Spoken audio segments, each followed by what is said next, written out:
안녕하세요. 반갑습니다. 자원순환 사회경제연구소 공수열 소장입니다. 자, 이번 시간에는 올바른 재활용품 분리배출 방법에 대해서 살펴보겠습니다. 재활용품 분리배출을 어떻게 해야 되는지 많이 헷갈려 하시는 분들이 계시고요. 이 사람은 이렇게 배출하라 그러고 여기서는 이렇게 배출하라 그러고 혼선을 더 가중시키는 상황이 많이 발생을 하게 되는데요. 이번 시간에는 그런 여러 가지 논란들에 대해서 정리해보는 시간을 가져보겠습니다. 자, 우리가 재활용품 분리배출 방법을 자꾸 외우려고 하는데요.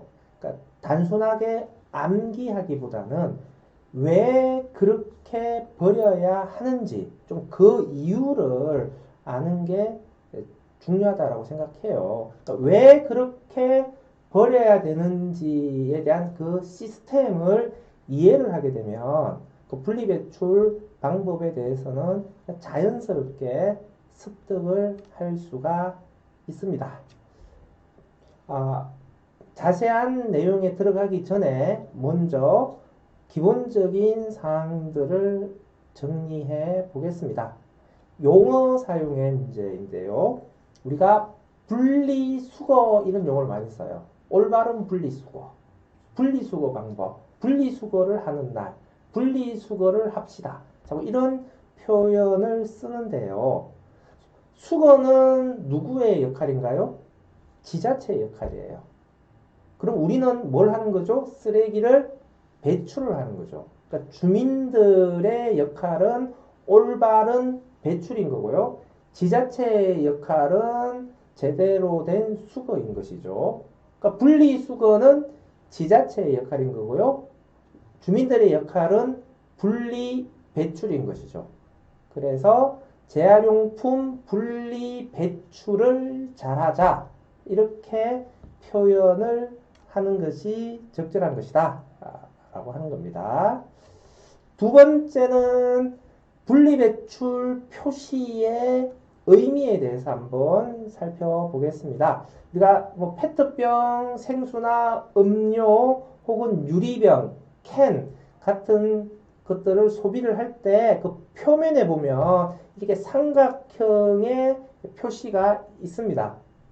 이런 것들을 우리가 분리배출 표시라고 이야기를 하는 것이죠. 이 삼각형 안에 페트, 플라스틱, 캔, 유리, 비닐 이런 식으로 적혀 있는 건데요.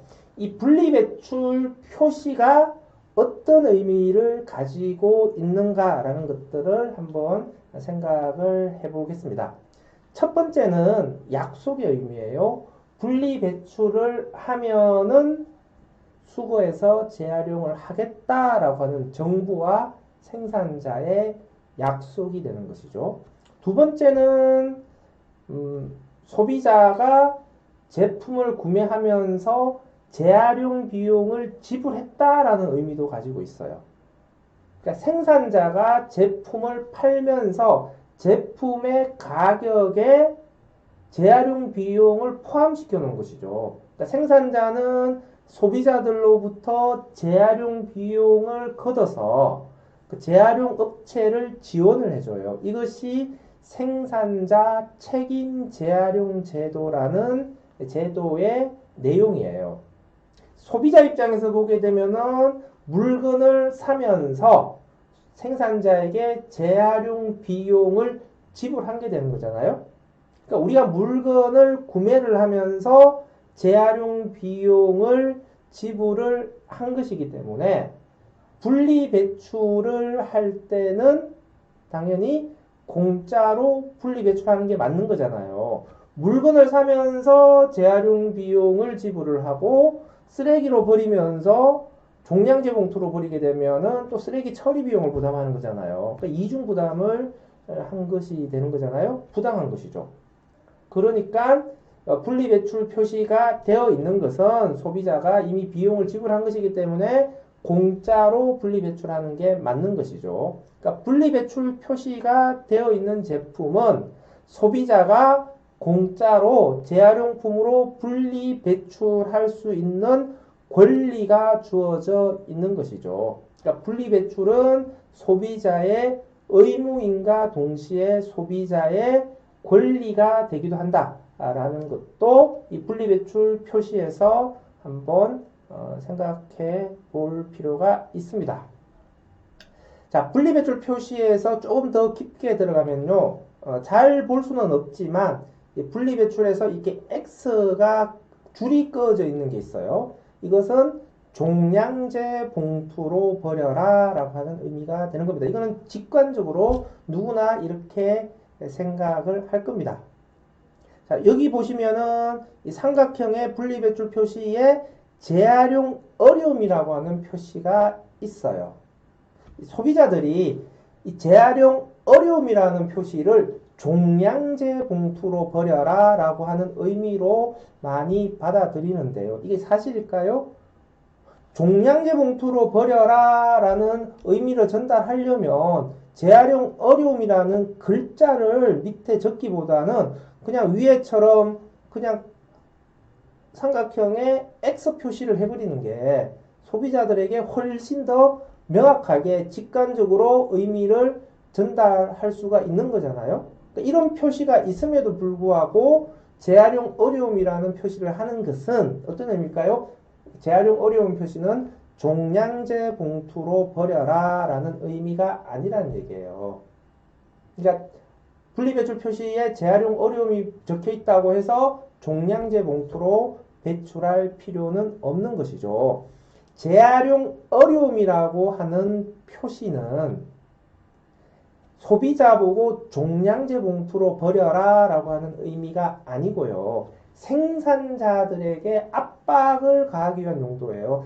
생산자들의 제품을 평가를 했을 때 재활용을 방해하는 요소가 있으니 빨리 재질 구조를 개선해라 라는 압박을 가하기 위한 용도로 재활용 어려움이라는 표시를 하는 겁니다. 그러니까 물리적으로 재활용이 어렵다. 그러니까 종량제 봉투로 버려야 된다 라고 하는 의미가 아닌 것이다. 그래서 재활용 어려움 표시도 분리배출 대상이다. 이렇게 정리를 하시는 게 좋겠습니다. 재활용품 분리배출의 가장 기본이 되는 원칙, 비행분석. 많이 들어보셨을 거예요. 비우고, 헹구고, 라벨은 분리하고, 일반 쓰레기와 재활용품은 서로 섞지 않는다. 이것이 바로 비행분석의 원칙입니다. 그 재활용 분리배출의 가장 기본이 되는 원칙이다. 이렇게 기억을 하시면 좋을 것 같고요. 우리가 왜 비우고 헹궈서 깨끗하게 배출을 해야 되느냐라는 것이죠. 사진을 보세요. 이렇게 식품 용기 등을 씻지도 않고 내용물도 비우지 않고 더럽게 버리게 되면 어떤 문제가 발생할까요? 재활용품을 수집하고 선별하는 과정에서도 무척 어렵겠죠. 막 냄새나고 더러울 거 아니에요. 이 더러운 것들을 사람들이 손으로 만져야 돼요. 이런 선별 작업을 하시는 분들은 고역인 것이죠. 그리고 이렇게 더러운 것들은 제대로 재활용을 하기가 어렵겠죠. 깨끗하게 재활용하기가 어려운 것이죠. 그래서 선별 작업을 하시는 분들이 조금 더 위생적인 환경에서 작업을 할 수 있도록, 그리고 재활용 단계에서 더 좋은 품질의 재생 원료를 만들도록 하기 위해서 배출 단계에서 우리 소비자들이 잘 씻어서 배출하는 것이 중요하다. 다른 말로는 저는 깨끗하게 씻어서 배출해야 될 의무가 우리에게 있는 것이다. 그것이 재활용품을 수집하고 선별하시는 분들에 대한 예의다. 분리배출에도 예의가 필요하다. 이렇게 생각을 합니다. 자, 플라스틱은 재질별로 선별을 해야 돼요. 플라스틱은 페트가 있고요, PE가 있고, PP가 있고, PS가 있어요. 이렇게 여러 재질들이 있어요. 그러니까 종류가 많다는 것이죠. 그러니까 이런 각각의 종류별로 선별을 해야 재활용이 가능해요. 녹여서 다시 플라스틱으로 재활용을 할 수가 있는데요. 부피가 작은 플라스틱을 같은 종류끼리 이렇게 모으는 것이 가능할까요? 쉽지는 않죠. 비용이 매우 많이 들어가겠죠. 그러니까 부피가 작은 플라스틱은 분리 배출을 하더라도 손으로 집어서 선별하는 것이 어렵기 때문에 분리 배출하더라도 재활용이 되지 않는다. 그러니까 부피가 작은 플라스틱은 선별이 어렵기 때문에 쓰레기로 배출해야 된다. 부피가 큰 것을 작게 만드는 것들도 손으로 집어서 선별하는 것을 어렵게 만들겠죠. 그러니까 비닐을 접지 말라라고 얘기하는 게 바로 이런 이유들 때문에 그렇습니다. 그래서 비닐은 접지 말고 그대로 비닐 통째로 배출하는 것이 선별에 훨씬 도움이 된다라고 하는 것이죠. 알루미늄 캔도 마찬가지예요. 캔을 세워서 위를 밟아버리면 너무 납작하게 밟히면서 부피가 줄어들게 됩니다. 선별이 어렵죠. 그러니까 캔을 납작하게 밟는 것은 선별에 도움이 되지 않습니다. 그러니까 캔을 배출할 때는 압축을 하더라도 눕혀서 옆면을 살짝 밟아주는 방식으로 배출을 하는 것이 선별에 도움이 되는 방식이다라고 하는 것이죠. 기본적인 내용들을 한번 살펴봤고요. 이제 품목별로 하나하나 살펴보도록 하겠습니다. 먼저 종이의 분리배출이에요. 우리가 분리배출의 기준을 알려면 이 품목이 어떤 방식으로 재활용이 되는가라는 것들을 먼저 이해를 하는 것이 좋습니다. 종이는 종이 섬유가 이렇게 가로 세로로 이렇게 엉켜가지고 우리 눈에 보이는 종이라는 제품이 만들어지는 거거든요. 그러니까 종이를 재활용하는 것은 종이를 다시 물에 푸는 거예요. 종이를 물에 풀어서 이 엉켜있는 섬유들을 서로 떨어지게 만드는 거예요. 이렇게 떨어져 나온 종이 섬유를 가지고 다시 엉키게 만들어서 종이로 만드는 겁니다. 그러니까 종이가 재활용이 되려면 서로 엉켜있는 이 종이 섬유가 물에 풀려야 된다라는 것이죠. 그러면 재활용이 되지 않는 종이는 물에 잘 안 풀리는 종이가 재활용이 잘 안 되겠죠. 그리고 종이 섬유가 뭔가에 오염되어 있으면 오염되어 있는 섬유이기 때문에 재활용이 어렵게 되는 것이죠. 구체적으로 한번 가볼까요? 종이가 물에 잘 안 풀리는 경우, 비닐이 종이에 코팅이 되어 있으면 잘 풀리기가 어려워요. 근데 한쪽 면만 비닐이 코팅되어 있으면은 비닐이 코팅되어 있지 않은 반대쪽으로 물이 스며들어서 종이와 비닐을 분리시키기 때문에 재활용하는 데는 크게 문제가 없습니다. 그런데 종이의 양면에 비닐이 코팅되어 있으면은 물이 스며드는 속도가 떨어지기 때문에 아무래도 종이 섬유가 풀리는데 시간이 오래 걸리게 되겠죠. 그래서 양면이 코팅된 종이가 일반 종이와 섞여서 재활용되는 것이 어렵다 이렇게 이야기를 합니다. 종이컵을 한번 볼까요? 왼쪽에 있는 종이컵은 우리가 일상적으로 쓰는 종이컵인데요. 이런 종이컵은 안쪽에만 비닐이 코팅되어 있어요. 그러니까 단면 코팅이라고 하는 겁니다. 한쪽 면만 코팅이 되어 있다. 그러니까 이런 종이컵은 폐지에 섞여서 재활용하는 것이 가능하다라고 하는 것인데요. 오른쪽에 있는 종이컵은 패스트푸드점에 가시면 콜라 담을 때 이런 컵을 써요. 그러니까 냉음료, 그러니까 차가운 음료를 담는 데 쓰는 종이컵이죠. 차가운 음료를 담을 때 우리가 얼음을 넣기도 하잖아요. 그러면 어떻게 돼요? 바깥에 물이 맺히죠. 이슬이. 그러니까 축축해지는 거잖아요. 그러니까 차가운 음료를 담는 차가운 음료를 담는 종이컵은 그 바깥에도 비닐을 코팅해야 돼요. 그러니까 양면 코팅이 되는 겁니다. 그러니까 재활용이 어렵죠. 그러니까 모든 종이컵이 재활용이 안 되는 것이 아니고요. 양면 코팅된 종이컵이 재활용이 되지 않는다. 이렇게 생각하시면 됩니다. 자, 오른쪽처럼 아이스크림을 담는 종이 용기 같은 경우에도 양면이 코팅된 종입니다. 그러니까 재활용이 안 되는 것이죠. 왼쪽과 같은 종이 용기는 재활용이 되는 단면 코팅 용기가 되겠습니다. 감열지 혹은 감압지도 재활용이 안 되는데요. 뭐 감열지가 무엇이냐, 감압지가 무엇이냐 라고 하는 것은 좀 설명이 복잡한데요. 그냥 종이에 화학 물질이 코팅되어 있는 종이다. 이렇게 이해를 하시면 되겠고요. 그러면 화학 물질이 코팅되어 있는 종이는 어떤 것일까? 우리가 택배를 시키면 종이 상자 위에 주소가 붙어 있는 배송장이 붙게 되잖아요. 이런 배송장이 화학 물질이 코팅되어 있어요. 그리고 신용카드 영수증, 번호표, 주차권, 로또 용지 이런 것들이 화학 물질이 코팅되어 있는 종이 용기다. 이렇게 보시면 되겠습니다. 재활용이 안 되는 종이니까 쓰레기로 배출을 해야 되는 것이죠. 세 번째로 알루미늄이 코팅되어 있는 경우도 재활용이 어려워요. 감자칩통, 그러니까 프링글스 통이라고 하는데요.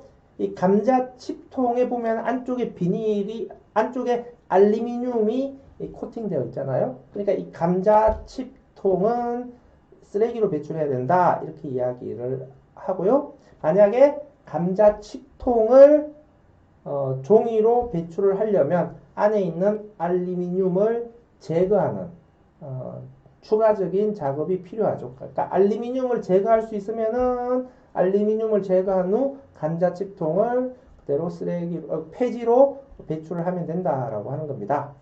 제일 오른쪽 보면은 이거 뭐야? 껌에 있는 쏙종이잖아요. 그 은박지죠.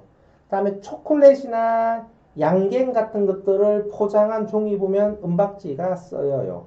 그러니까 이렇게 은박지도 알루미늄으로 코팅되어 있는 종이에요. 그러니까 이런 종이들도 재활용이 안 되는 종이다. 쓰레기로 배출을 해야 되는 종이다. 이렇게 생각하시면 되겠습니다.